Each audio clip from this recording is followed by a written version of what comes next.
Hello students, in this video we are going to talk about the competency test which NMAT is introducing this year. It was introduced last year actually. So very less information is available on the internet about this test. So I talked to my previous students who went Narsing Munji last year after cracking this test. So all this information in this video will be on the basis of that. So Narsing Munji this year also as the last year gave call to all the students who got more than or equal to 209 score in NMAT. So no matter how much more marks you got above 209, it will hardly matter because the NMAT is a screening process now and it has only 10% weightage in the final selection process. Now you have to write this competency test along with PI. So what is the breakage of the selection process? So breakage of the selection process, final breakage of the selection process is 60% weightage will be given to this competency test. So 60% is a huge. NMAT, which was the screening test, it had only 10% weightage.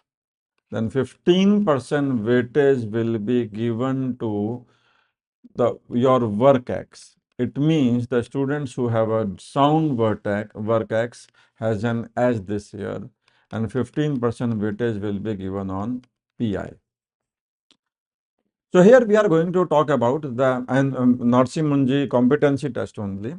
So how to prepare for it and what is expected in the test. So this is the breakage of the test. Total 20 questions will be given to you and there will be ample time for it. 45 minutes will be available. So you have to attempt all the questions actually. You should not leave any question out of these 20 questions because you have ample time. There will be 3 sections. First section will be of verbal ability. It will be having 9 questions.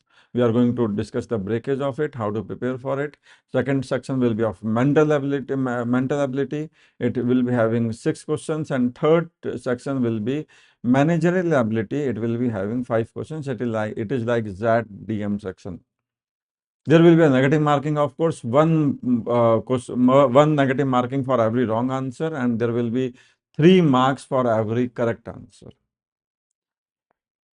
Now, let's talk about verbal ability test. The verbal ability test will be having 9 questions. Only one RC will be there, which will be followed by 3 questions. I am talking about as per the last year pattern. Then 3 questions will be on para completion, and 3 questions will be on para summary. Maybe there will, instead of para summary or para completion, there can be a 3 questions on para jumbled. Now let's discuss the sample question of verbal ability as per the last year.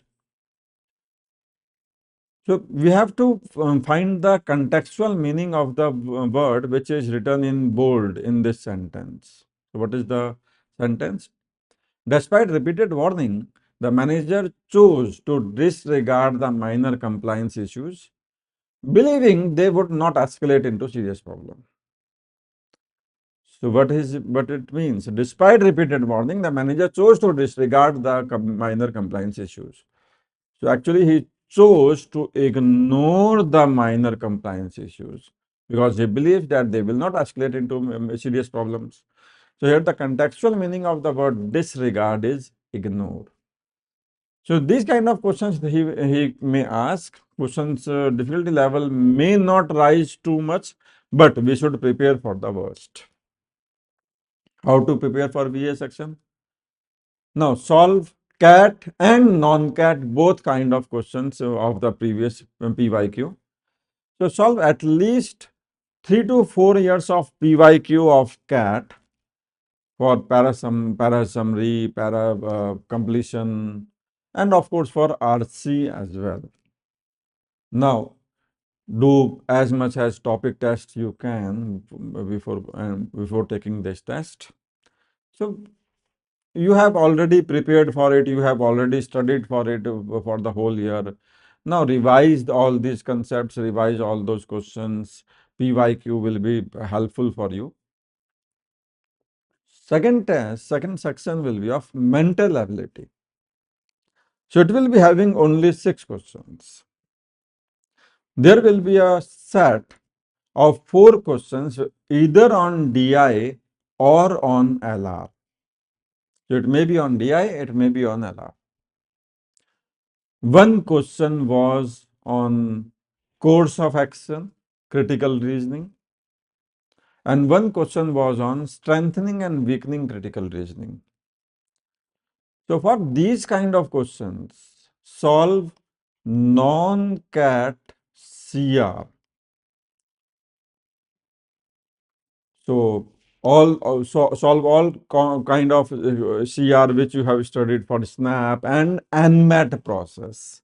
So revise that only.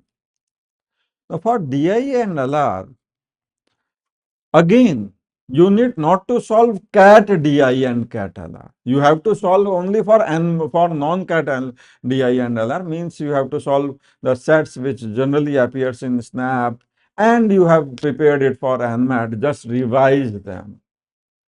So what is expected out of it? So he may ask questions on basic arithmetic, means percentages, ratio, averages. He will not go into, of course, algebra and geometry.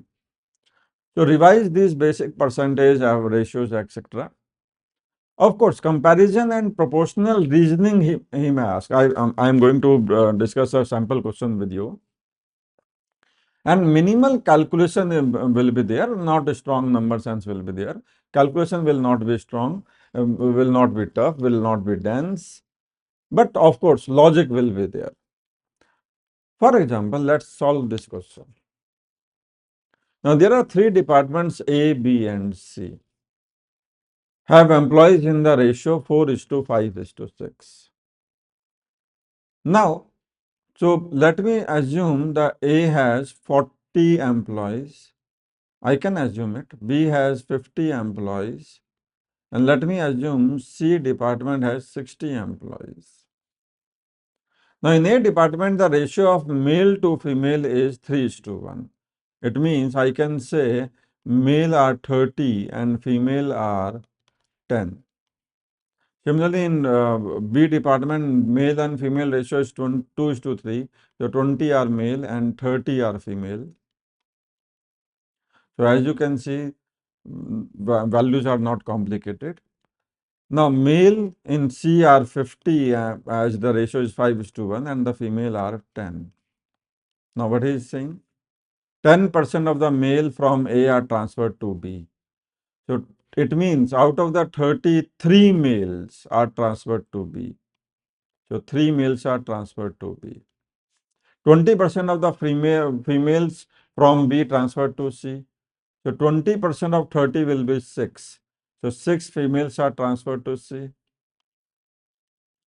25% of the males from C are transferred to A. So, C 25% means 1/4 of this. So, 1/4 of this will be 12.5. So, 12.5 males are transferred to A. Now, we can calculate the new number of males in A. It will be 30 minus 3, 27 plus 12.5. So, it will be 39.5 males in A finally. How many females will be there? 10 females will be there. For B, there were 20 males and 3 males were transferred from A. The 23 males will be there now. And how many females? Out of the 36 moved to C. So there will be 24 females. And in C, out of the 50, 12.5 males are transferred to A. It means 37.5 males were remaining. And how many females? There were 10 females, 6 female came from B. The total females will be 16 females. So now I have new number of male and female in all the 3 sections. I can answer the questions, whatever the question he will ask.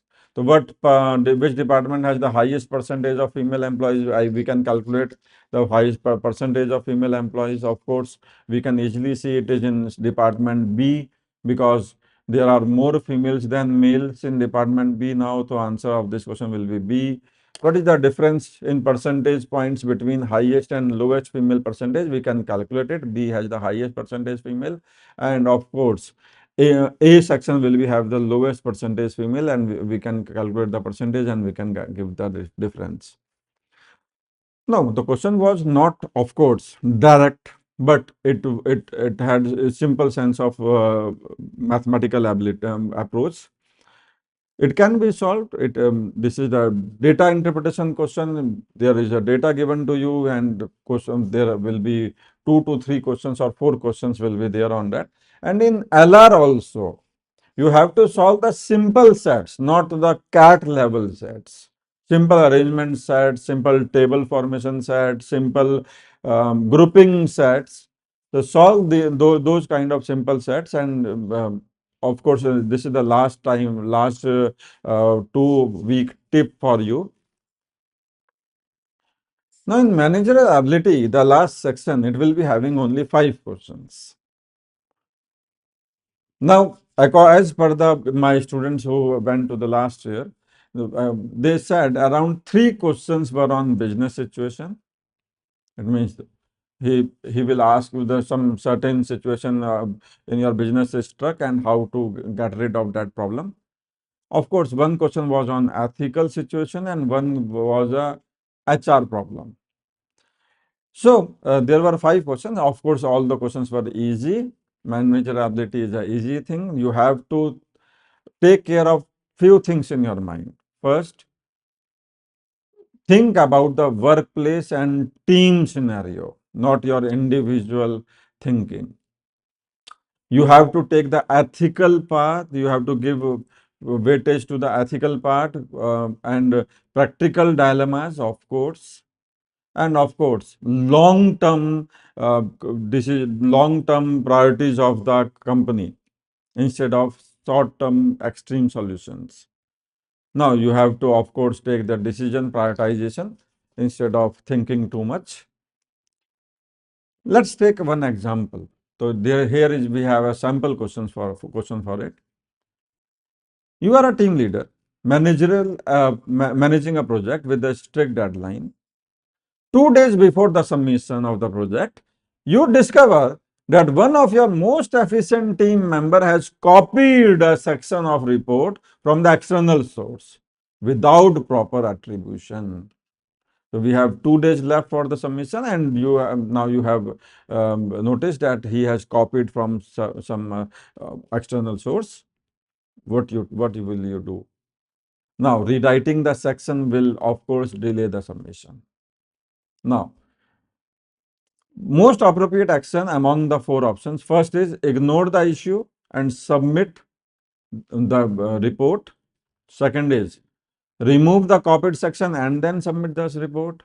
Third, ask the team member to immediately rewrite the section, inform senior manager about the risk of the delay, and submit a revised report. Of course, D is privately warn the team member. Here the correct answer should be C. Why?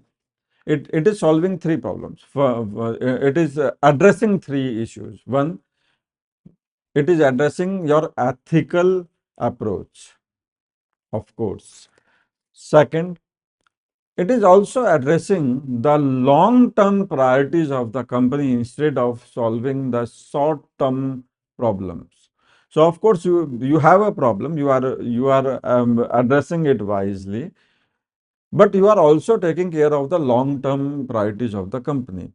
Of course, you are ethical also. Now, how NIMS evaluators think?